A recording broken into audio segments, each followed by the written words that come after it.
Nag-bloom na ang sakura dito sa Taipei. Itong cherry blossom. So, ito guys, tingnan ninyo yung ganda niya. So, merong isang lugar dito sa Taipei. Kasi dito sa Taipei, hindi maraming cherry blossom. Merong mga farm naga dito.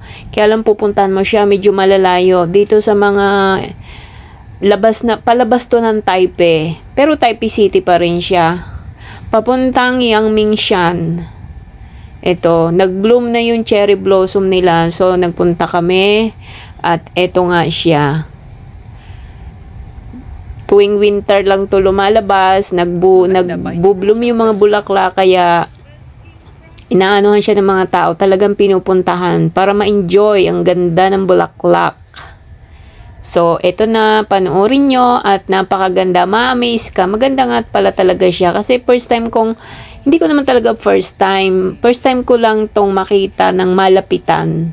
Kasi meron pa ilan-ilan na akong nakikita sa mga pero hindi ko talaga totaling nalalapitan. So, maganda nga pala siya. Tapos, mayroong iba-ibang kulay. Ito ma-pink. Merong parang may yellow, kaya lang hindi pa siya nagbo-bloom.